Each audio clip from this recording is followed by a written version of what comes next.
Lá. Agora, nós vamos trabalhar com a função cosseno, tá? Então, a função cosseno é uma função onde eu entro com um valor de ângulo, em x, aqui, e obtenho, a partir do cosseno, o valor de y, que é o valor que nos interessa. Então, eu quero montar e ver, né? Eu quero ver como que é o gráfico da função cosseno, para depois eu trabalhar com ela, mas eu quero saber como que ela se comporta. Já percebi lá na função seno que é inviável montar esse gráfico a partir dos pontos, né? Então, quando eu começo a montar os pontos, eu tenho uma ideia de que vai acontecer, mas eu não tenho a clareza. Então, eu vou agora lá para o GeoGebra para ver como que a gente consegue montar essa função, a função cosseno, e ver a cara dela como é. Chegamos aqui no GeoGebra, e eu tenho lá então o que eu já tinha montado, né, do círculo trigonométrico, e agora o que nos interessa de verdade é a parte verde, que é a projeção do ponto C sobre o eixo X. Então esse tamanho do verde aqui é o nosso cosseno, tá? Então o ponto G agora, eu preciso alterar as coordenadas dele, então deixa eu mudar aqui. As coordenadas do G. Então, a entrada continua sendo alfa, só que agora a saída é a coordenada x do ponto C, né, que é a projeção no eixo x.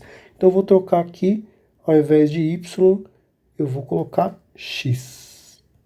Deixa eu arrumar isso. Pronto. E vamos ver. Opa, tem algum erro aqui, deixa eu arrumar.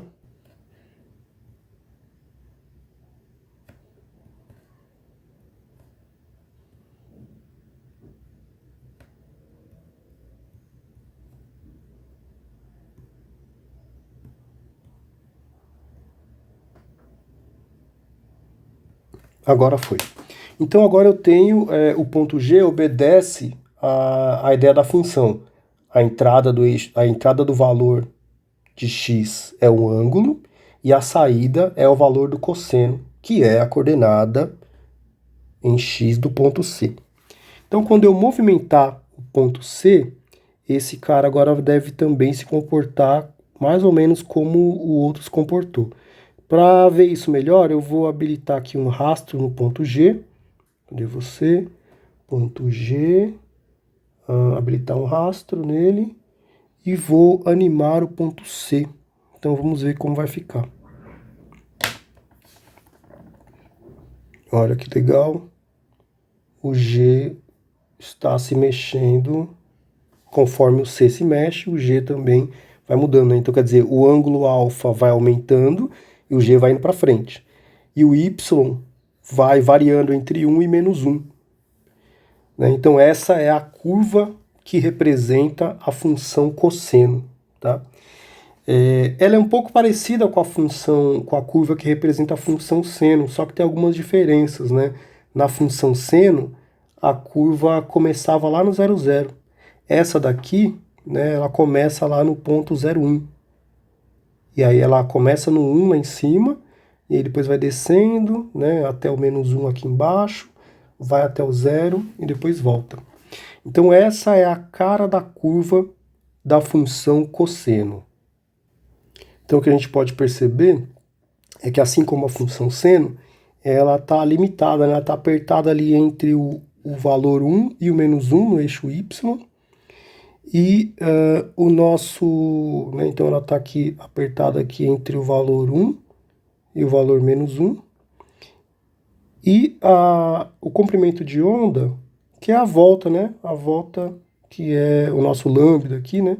Aqui em matemática a gente vai chamar de período. Opa, que letra feia. Ih, tá dando problema aqui o software. É o nosso período, que nesse caso vale 2π. Ixi, peraí. Eu voltei aqui para a lousa. Eu vou tentar, então, fazer aqui a representação desse gráfico, tá? Então, fiz aqui os eixos, tá? O eixo X, que é o eixo dos ângulos. O eixo Y, que é o eixo numérico, né? Que é o próprio cosseno. Quando o ângulo é 0 graus, o cosseno de 0 vale 1. Então, tá aqui em cima. Quando o ângulo é π sobre 2, o cosseno de π sobre 2, que é 90 graus, vale 0. Quando o ângulo for π, o cosseno de π vale menos 1, então está aqui embaixo. Quando for 3π sobre 2, o cosseno, que é a projeção no eixo x, vai valer 0. E quando for 2π, o cosseno vai ser a projeção lá no eixo x, vai valer 1, tá? Então, o gráfico dessa curva da função cosseno é isso aqui, ó.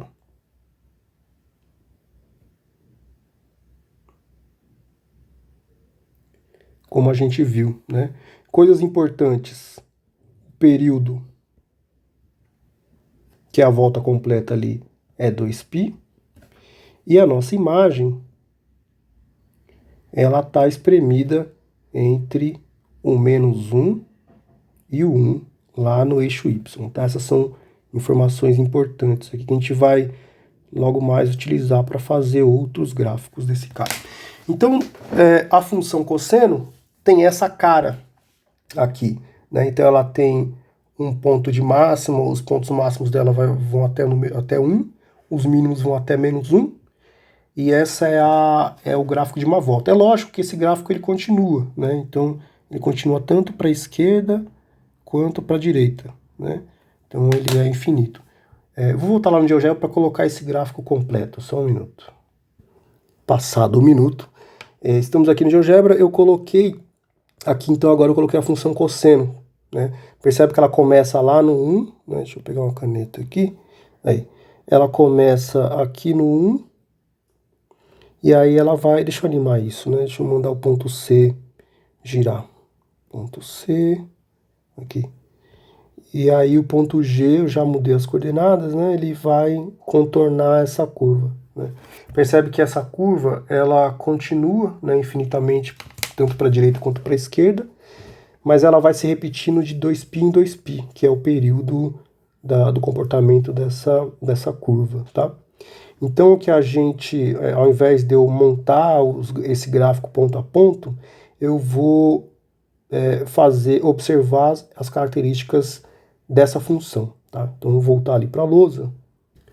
Então, aqui o resumo do que a gente viu até agora. Então, toda função f de x igual a seno de x, ela tem o seguinte comportamento.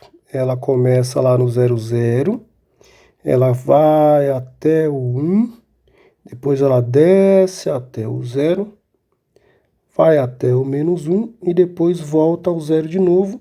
Esse é o primeiro período, né? Então ela vai, e assim sucessivamente, ela continua tanto para a direita quanto para a esquerda. Já a função cosseno tem o seguinte comportamento. Ela começa lá no 1, ela vai descendo até o 0, até o π sobre 2, né, que é onde está o 0, desce até o menos 1, depois vem para o 0 de novo, e depois vai para o 1, tá? Então estão aqui as duas curvas, para a gente perceber a diferença entre elas, né? Então, o período, então o que nós temos aqui de informações básicas importantes? Período 2π da função seno, e a imagem está compreendida no intervalo entre menos 1 e 1 no eixo y, tá? Da função cosseno, mesma coisa. Período 2π e a imagem está compreendida no intervalo entre menos 1 e 1 no eixo y, tá? A diferença entre elas é que uma, teoricamente, a função seno começa ali no 0, 0, e a função cosseno começa no 0, 1, aqui em cima, ok? Então, eu estou apresentando para vocês a função seno e a função cosseno, tá? O que eu vou fazer depois é manipular essas funções para verificar como que eu consigo identificar outras funções que sejam seno e cosseno, que apareçam de forma diferente, ou então montar gráfico dessas funções, tá? Mas se a função for simples, função f de x igual a seno de x, ela funciona desse jeito como a vermelha, E se a função for uma função simples, g de x igual a cosseno de x, ela funciona, ela se comporta como essa função verde aqui ao lado, ok? Então, vou parar por aqui e o próximo vídeo eu tento apresentar as formas como isso pode aparecer, ok?